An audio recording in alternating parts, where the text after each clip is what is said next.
तो एक बार फिर से आप सभी का स्वागत कर रहा हूँ इस नए वीडियो के साथ। यहाँ हम फरवरी के गोचर की बात करेंगे। फरवरी में आपका अगर कुंभ लग्न हो तो आपके लिए गोचर किस प्रकार से रहेगा, कौन-कौन से इफेक्ट्स, कौन-कौन से परिणाम आपको इस गोचर से देखने को मिलेंगे। यहाँ देखिए आपका कुछ इसी तरीके से आपको गोचर अगर अप्लाई करेंगे आप अपने लगन चार्ट में तो ये दिखेगा आपको। और सबसे पहले यहाँ हम आगे बढ़ लेते हैं। सबसे पहले जो ग्रहों की गोचरीय स्थिति है उसके बारे में चर्चा कर लेते हैं।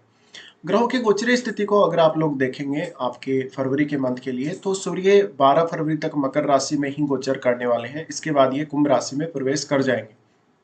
बुध का गोचर मकर राशि में होगा और 11 फरवरी से ये भी कुंभ राशि में प्रवेश कर जाएंगे। शुक्र का गोचर मीन राशि में होगा, मंगल का मिथुन राशि में होगा और 23 फरवरी से मंगल अपना राशि परिवर्तन कर लेंगे और कर्क में प्रवेश कर जाएंगे। बृहस्पति का गोचर होगा 4 फरवरी से वृषभ राशि में, जो कि मार्गी गोचर होगा इनका, क्योंकि अभी तक ये वक्री चल रहे हैं और ये काफी समय से अब यहाँ वृषभ राशि में ही है और आगे चलकर ये इस साल में अब अपना राशि परिवर्तन करेंगे। तो इनका गोचर बाद में मिथुन राशि में भी होगा। शनि का गोचर कुंभ राशि में है फिलहाल और कुंभ राशि में ही ये फरवरी मंथ के दौरान भी रहने वाले हैं। हालांकि इनका गोचर भी बहुत जल्दी ही चेंज होने वाला है और ये मेन राशि में गोचर करने वाले हैं। चंद्रमा का गोचर देखेंगे आप लोग तो 1 फरवरी 2025 को आपको चंद्रमा मीन राशि में देखने को मिल जाएंगे। राहु और केतु के गोचर में फिलहाल इस मंथ में कोई बदलाव नहीं है। जहां पर राहु ऑलरेडी मीन राशि में गोचर कर रहे थे वहीं केतु कन्या राशि में ही गोचर करते हुए आप लोगों को दिखेंगे। तो अब हम देख लेते हैं इस गोचर का वास्तविक जो प्रभाव है आप लोगों के लिए किस प्रकार से रह सकता है। सबसे पहले यहाँ हम लग्नेश से ही स्टार्ट कर रहे हैं। लग्नेश आपके शनि बनते हैं। शनि का बस कुछ ही टाइम बचा है अब और फिर वो आपके सेकंड हाउस में आ जाएंगे। अब ये लगन में ही है। फिलहाल आपको कैरियर से रिलेटेड कुछ अच्छे डिसीजन लेने हैं, कुछ ऐसी आपकी रिक्वायरमेंट्स जो रह गई हैं, कुछ ऐसे काम आपके जो नहीं बन पा रहे, जो आपके काम अटके हुए पड़े हैं, उन कामों को इस समय पूरा करने का समय आपके ऊपर। आपका कैरियर को लेके, आपके बिजनेस को लेके, आपके अन्य कामों को लेके कोई बहुत बड़ी अगर रिस्पॉन्सिबिलिटी हो तो उस पर ध्यान दीजिएगा। शनि का ये वाला गोचर आपको काफी प्रभावित करेगा और ये क्योंकि लगन का ही शनि है तो खुद ही आपको ज्यादा से ज्यादा रिस्पॉन्सिबिलिटीज लेनी पड़ेगी। हो सकता है जहां तक आपको शनि ने काफी ज्यादा आत्मनिर्भर बनाया होगा अभी तक और आपको काफी ज्यादा आलस से भी दिया होगा, बट अब यहाँ शनि बहुत जल्दी ही आगे बढ़ने वाले हैं। इसलिए कहीं ना कहीं आपको अगर समस्या हुई तो उन समस्याओं से निजात भी मिल जाएगी। बट इस प्रकार का जो शनि है कैरियर के लिए बहुत ज्यादा अच्छा रहेगा।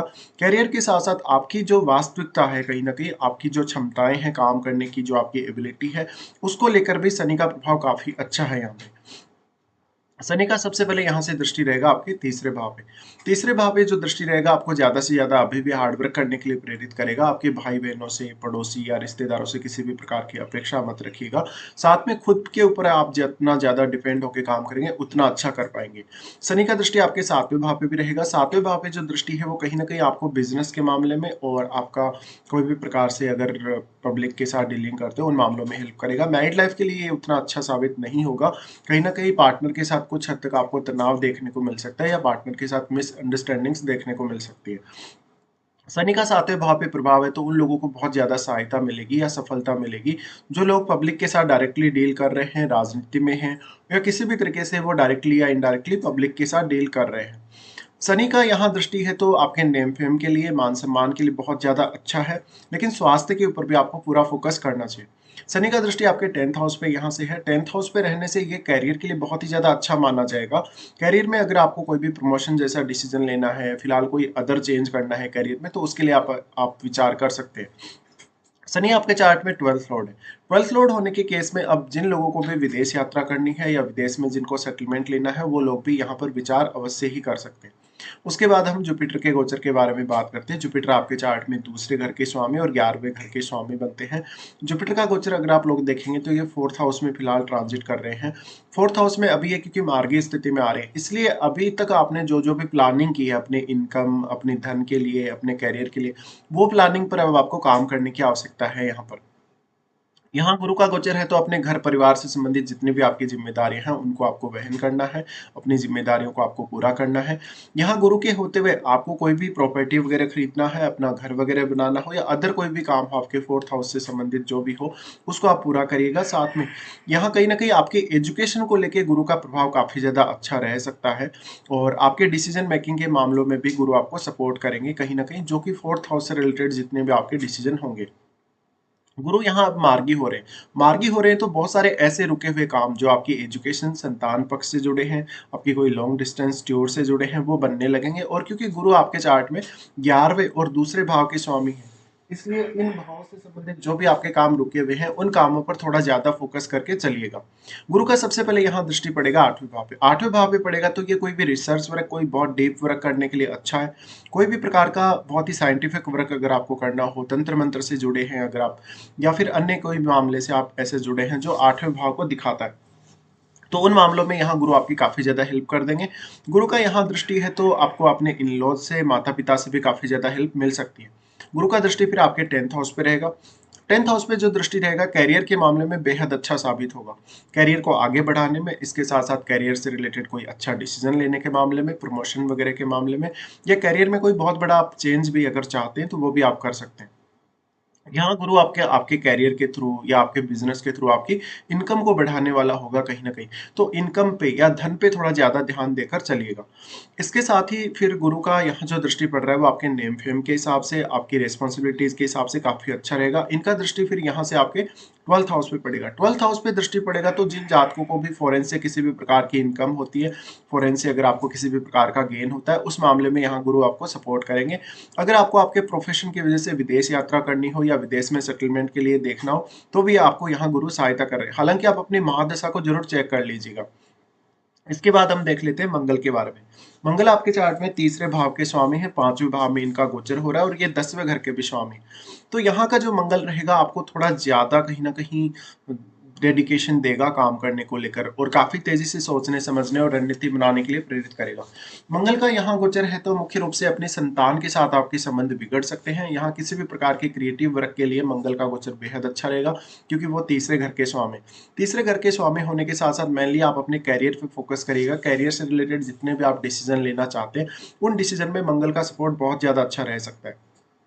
इसके साथ ही मंगल का सपोर्ट रहेगा आपको इनकम से संबंधित मामलों में, क्योंकि मंगल का यहाँ से जो डायरेक्टली दृष्टि है वो आपके 11वें भाव पे भी है और आपके 12th हाउस पे भी है।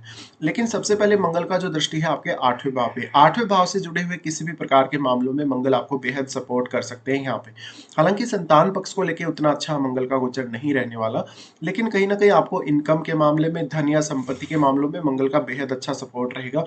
साथ ही 8वें भाव से रिलेटेड कोई आपको बहुत बड़ा गेन होना है लाइफ में, या कोई भी प्रकार का आप कोई बहुत डीप स्टडी कर रहे हैं, उस मामले में मंगल आपकी हेल्प कर सकते हैं। मंगल यहाँ आपको बहुत ज्यादा सोचने समझने में मेहनत नहीं करवाएंगे।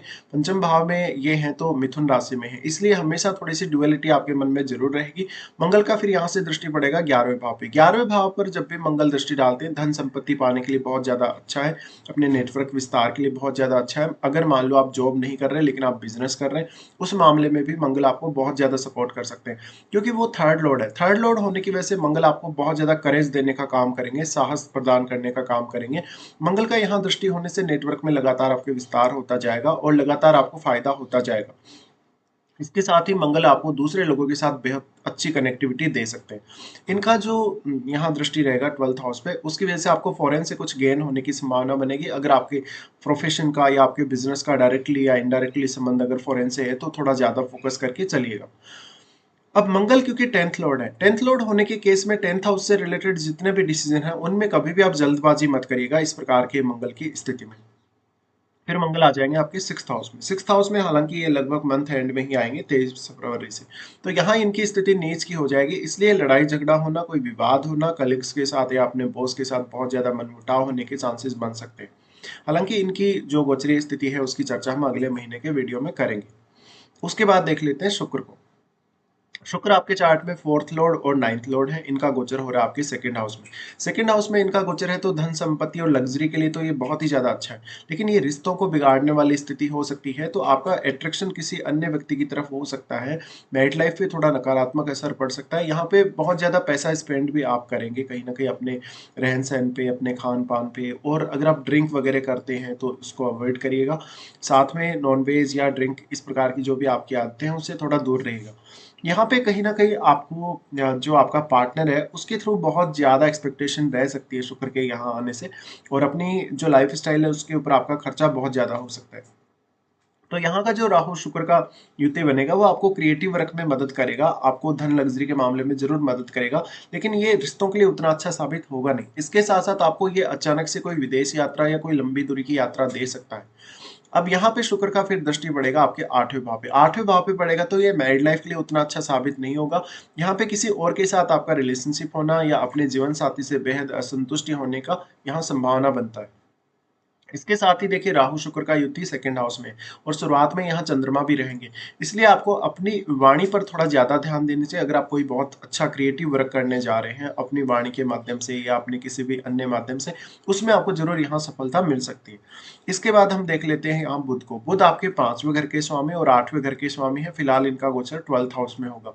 12th हाउस का बुध आपके बिजनेस पर्पज से अच्छा रहेगा। अगर बिजनेस का संबंध आपका फॉरेन से है, आपकी हायर स्टडीज को लेके अच्छा रहेगा, रिसर्च वर्क को लेके अच्छा रहेगा, साथ साथ में आपकी एजुकेशन और संतान पक्ष को लेके बहुत अच्छा रहेगा।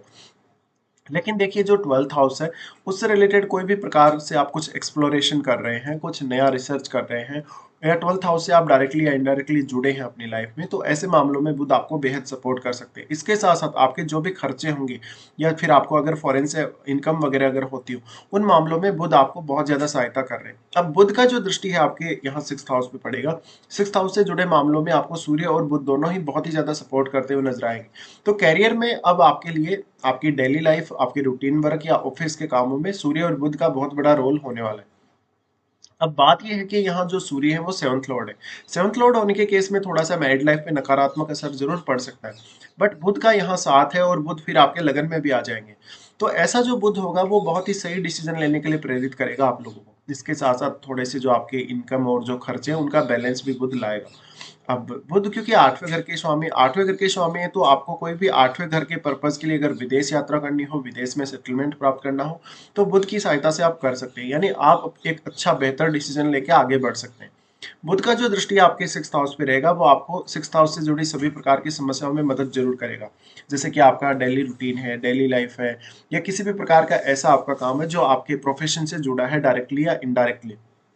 इसके साथ ही अगर आप धन संबंधी स्थितियों में बहुत ज्यादा नुकसान का सामना कर रहे हैं, आप कोई बहुत ऐसी स्थिति में फंसे हैं जहां से आप निकल नहीं पा रहे, ऐसे मामलों में बुध आपकी हेल्प जरूर ही कर सकते हैं। फिर बुध आ जाएंगे लगन में। लगन का बुध बिजनेस पर्पज के लिए बहुत ज्यादा अच्छा रहेगा। यहाँ शनि को भी बुध के आने से काफी हेल्प मिल जाएगी। आपके लिए एफर्ट थोड़ा कम हो जाएगा और आप अपनी बुद्धिमत्ता और विवेक का अच्छे से इस्तेमाल यहाँ कर सकेंगे। बुध के लगन में आने से आपका जो प्रभाव है दूसरों पर वो बहुत ज्यादा बढ़ जाएगा। आप बहुत ज्यादा लॉजिकल हो जाएंगे और काफी अच्छे से डिसीजन लेने वाले होंगे आप। बुध क्योंकि 5वें घर के स्वामी है तो ज्यादा से ज्यादा सही डिसीजन लेने के लिए आपको प्रेरित करेंगे। साथ ही आपका जो रिप्रेजेंटेशन है किसी भी मामले को लेकर, अपने आप को लेकर, वो बहुत ज्यादा अच्छा रहेगा। बुध क्योंकि 8वें घर के स्वामी, तो 8वें घर से संबंधित भी अगर आप कोई काम कर रहे हैं तो उन मामलों में भी बुध आपको सपोर्ट कर सकते हैं। इसके साथ ही बुध का जो दृष्टि रहेगा शनि के साथ ही आपके 7th भाव पे रहेगा, तो लोगों से डील करने या बिजनेस से रिलेटेड कोई भी प्रकार की डीलिंग करने में भी अच्छा है। फिर हम देख लेते हैं चंद्रमा। चंद्रमा आपके 6th लॉर्ड है और शुरुआत में इनका गोचर रहेगा आपके 2nd हाउस में। 2nd हाउस में इनका गोचर रहेगा तो अपनी इनकम पे थोड़ा ध्यान दीजिएगा। यहाँ पे धन लग्जरी की इच्छा बहुत ज्यादा रह सकती है। राहु और शुक्र के साथ इनका शुरुआत में युति है, तो थोड़ा सा अपनी लाइफ स्टाइल को लेके और कुछ ऐसे मामलों को लेके जहाँ पे आपको बहुत हाई एक्सपेक्टेशंस है कहीं ना कहीं फैमिली से और खुद से भी, उन मामलों में थोड़ा आपको अवेयर रहने की जरूरत है। कोई भी यहाँ चंद्रमा होते हुए गलत डिसीजन आप ना लें।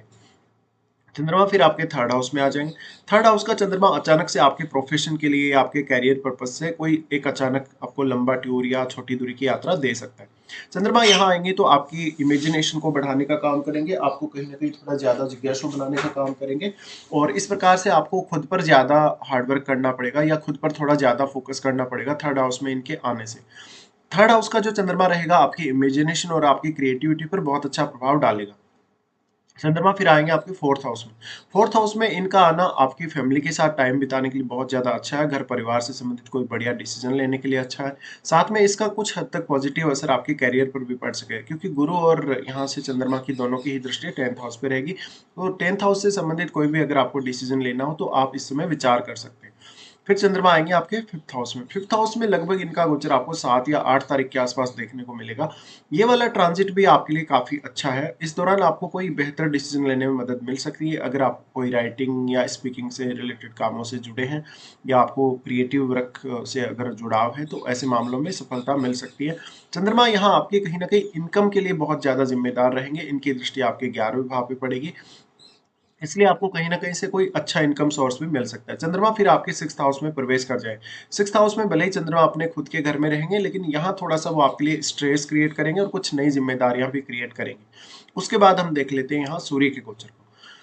सूर्य के गोचर को अगर आप लोग देखेंगे तो सूर्य सप्तमेश होकर आपके 12th हाउस में गोचर कर रहे हैं। तो अगर आपका इस मंथ के दौरान या इससे पहले भी मान लीजिए कभी भी आपका फॉरेन से ऑलरेडी कोई कनेक्शन है आपके बिजनेस के थ्रू, आपके पार्टनर के थ्रू, तो यहाँ सूर्य आपको काफी फायदा देने वाले हैं। भले ही आपको अपने बिजनेस में इन्वेस्टमेंट बहुत ज़्यादा करनी पड़ सकती है या आपको कुछ मामलों में अपना जो पैसा है उसके लिए कुछ ऐसा डिसीजन लेना पड़ सकता है जिससे आपको नुकसान भी हो। इसके साथ साथ ये पार्टनर और बिजनेस पर कोई बहुत बड़ा खर्चा भी दिखाता है। सूर्य और बुध का यहाँ दोनों का ही युति रहेगा, इसलिए जो भी लोग फॉरेन में ऑलरेडी सेटल्ड हैं या जो फॉरेन के साथ जुड़ के कोई काम कर रहे हैं उनके लिए ये बेहद अच्छा है। इसके साथ साथ अगर आप कोई एक्सपोर्ट से जुड़ा काम कर रहे हैं तो ये बेहद अच्छी सहायता आपको यहाँ सूर्य कर सकते हैं। फिर सूर्य यहाँ आपके लगन में ही आ जाएंगे। इनकी ये स्थिति 12 फरवरी के बाद आपको देखने को मिलेगी। अब सूर्य का लगन में आना आपके लिए वैसे तो बेहद अच्छा रहेगा, कहीं ना कहीं आपके सोशल इमेज के लिए, आपके मान सम्मान के लिए, प्रतिष्ठा के लिए और आपके कुछ हद तक यहाँ पे आपके कामों को भी आसान बना देंगे सूर्य आने से।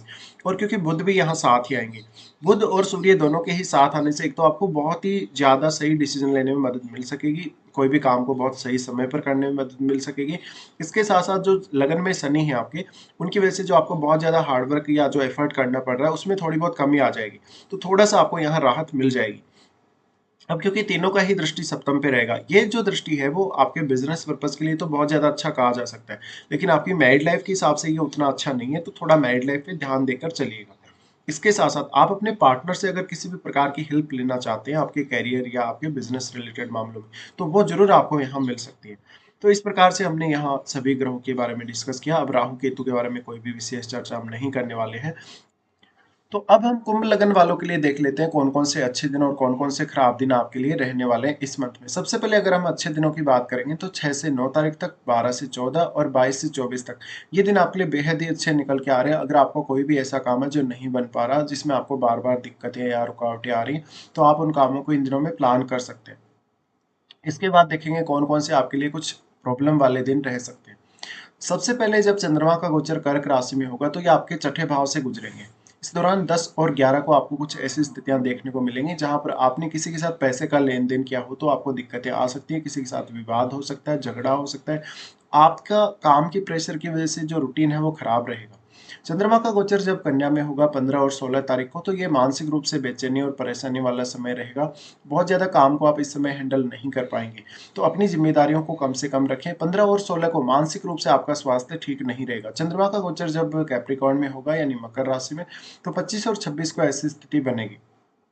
25 और 26 को मुख्य रूप से आपको कोई बहुत बड़ा फैसला लेने तो अवॉइड करिएगा। साथ में विदेश से कोई संपर्क है, विदेश के साथ किसी भी प्रकार का लेन देन है तो आपको फायदा होने के चांसेस हैं। लेकिन आपका आर्थिक रूप से कोई बहुत बड़ा खर्चा या स्वास्थ्य को लेके कोई बहुत बड़ा खर्चा हो सकता है इन 2 दिनों में। तो फिलहाल हम पूरा डिस्कशन कर चुके हैं। फिलहाल आपको वीडियो देखने के लिए धन्यवाद।